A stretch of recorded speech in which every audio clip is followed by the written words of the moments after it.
Listen. Welcome to Garage Talk meets Candis's Candid Talk. I'm here yet again with some familiar faces. This one in particular across from me with the red and white top 5 apparel on.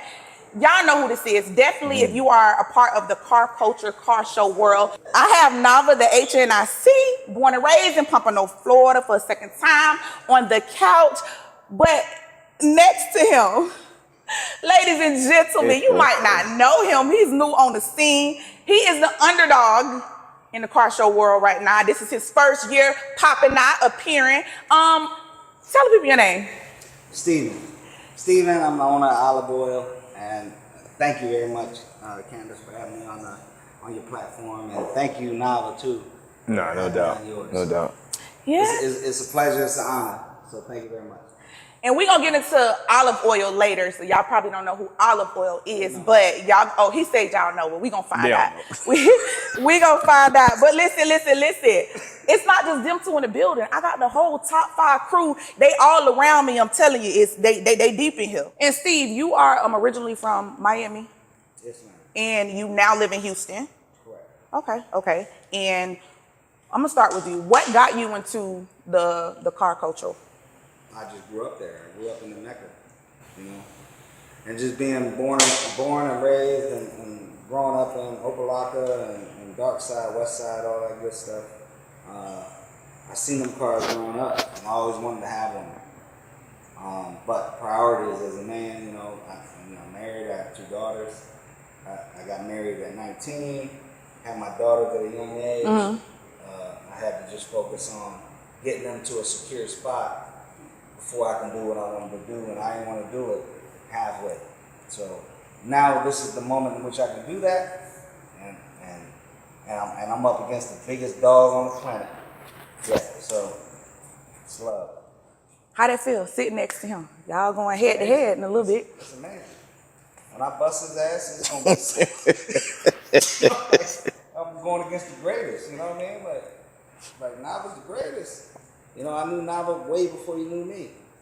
I lived my own little world, in my business world, and so on and so forth. But I seen him out there with the wicks and the golds, looking all stupid and shit. And I said, you know what? That one person. It wasn't until he recognized me, like when he spoke on me, like I'm gonna bust his ass, that I would have never came at the dog like that. I was shooting shots at other people. So when was that when he recognized you? I got on a live with I got on a live. That's wrong, Nava. He know that's wrong. I got on a live with Dollar, and Dollar showed me love from the moment. Never seen me, never heard of me, never nothing. So I got on that live, and when it went from there, Dollar started talking again, and I didn't know if Dollar's car was a car that I loved.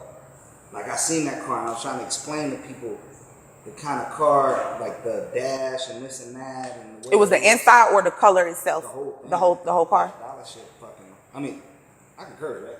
Oh, you can curse. Dollar car crazy, so it was the first one. I love Trav's car, because he had a 7.2, that was my favorite at the time. And I seen Dollar car, and I said, no, like, that's hard. And I'm trying to explain to people, and I'm showing it to my homeboys. I watched for a year. This was before you even started building your car?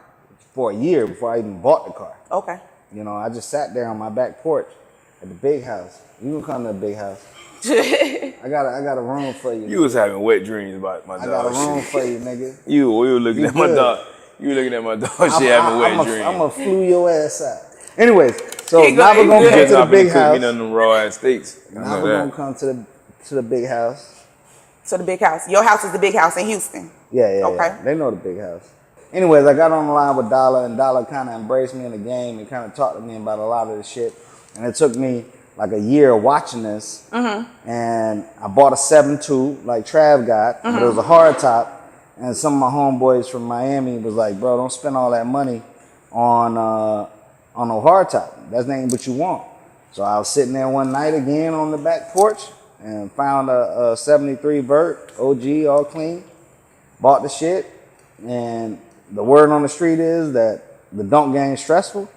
Wasn't gonna be stressful for me. So you're not stressed at all? Like this process has not been stressful for you at all? No, like I started off trying to get some audio done in Houston, trying to get this done. And then it reminded me where everybody kept saying that. And I just kind of watched everybody. And I said, look, I'm going to just send it to the best builder in the country. It's not the cheapest, but I'm going to send it to the best builder in the country. Nava, what's that look for? I just heard the best builder.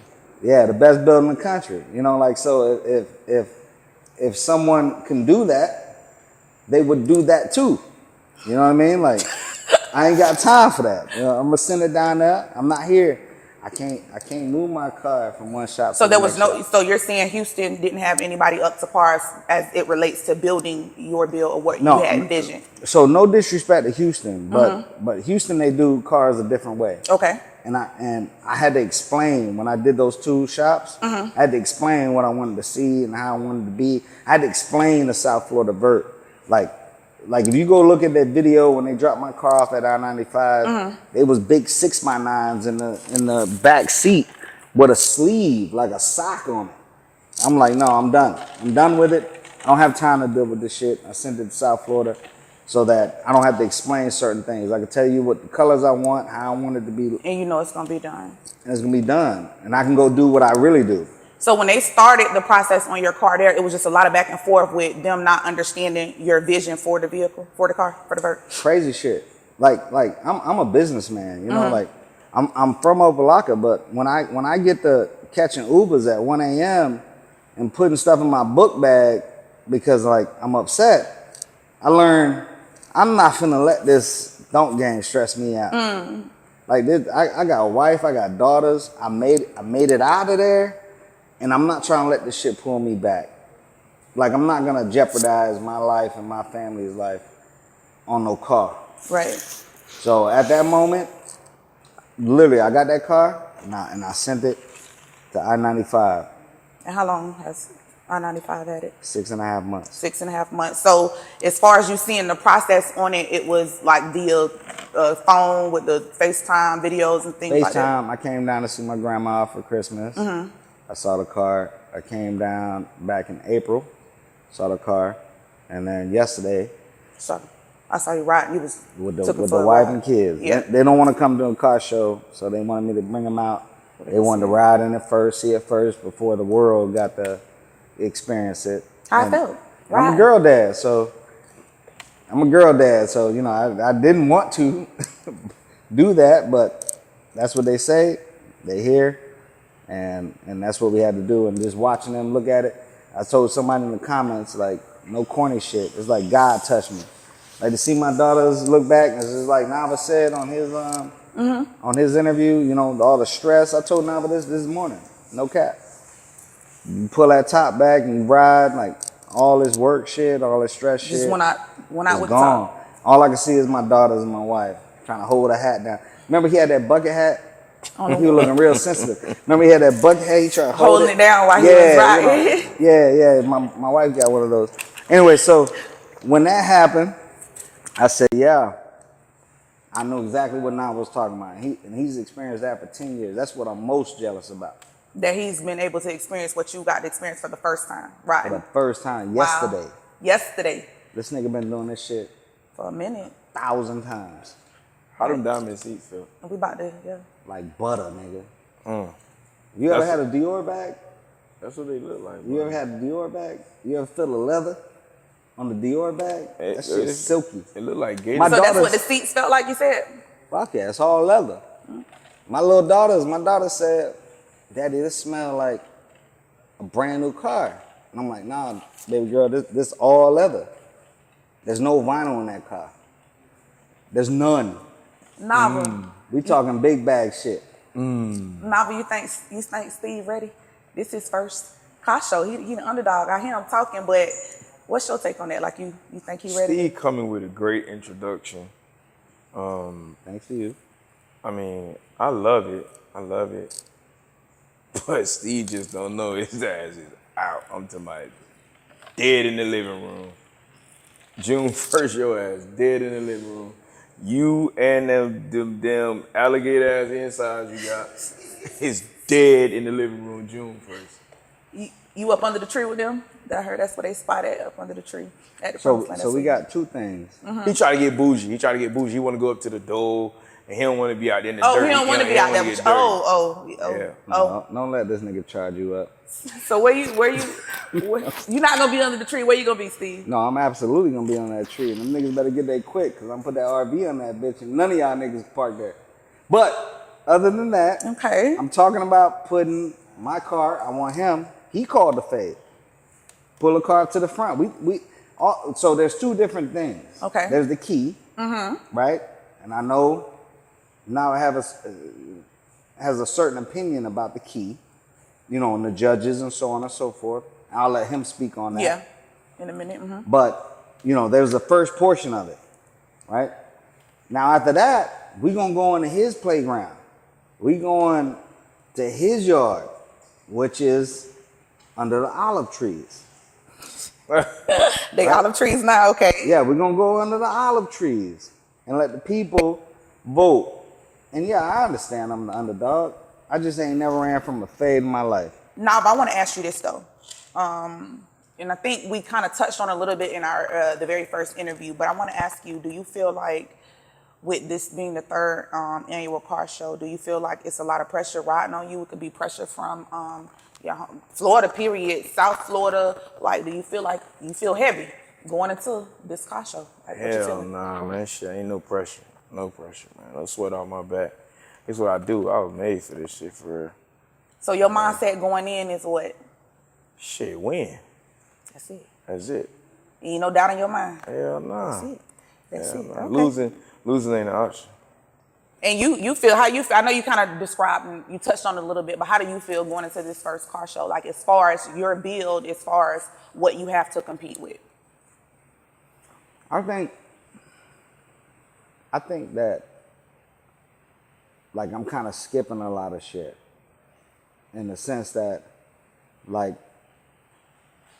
I'm going, like, all the way ahead. I'm paying for experience. I'm paying for the time that Nava took. And that's why I respect Nava, because he went through each individual step. But I'm paying people to get it to a point where I don't have to have those same headaches.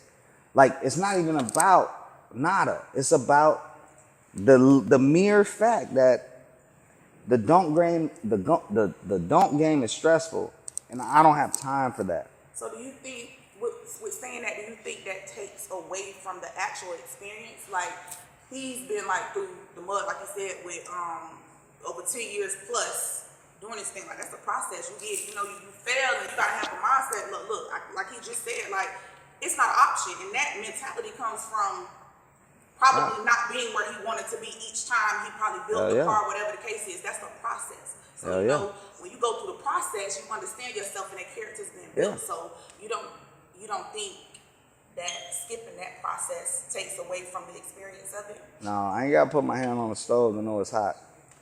You know, I'm smart enough to understand from people like Nava that tell me there's certain things.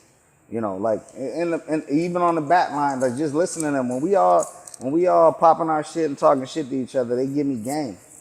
They tell me things. You know, there's certain ways that you drive your car, there's certain ways you do things. So no, I ain't got to put my hand on the stove and learn that it's hot. At the end of the day, I don't have time to go through the shit that's occurred. Now I've been doing this shit since like 2010 or something, maybe even earlier than that. Like, I don't know. It's just as far as the YouTube videos go back. But I watch and I listen to him. And I hear what he's saying. And I don't want none of them problems. I don't have time for that. I could have had them problems if I would have jumped out and got a vert back when he got a vert. Right. But no. We at the end of the day, too, it's all about my wife and my daughters jumping in that vert and riding. No heartaches. And getting that feeling that you had. Yeah. And that's the end goal. That's all that matters.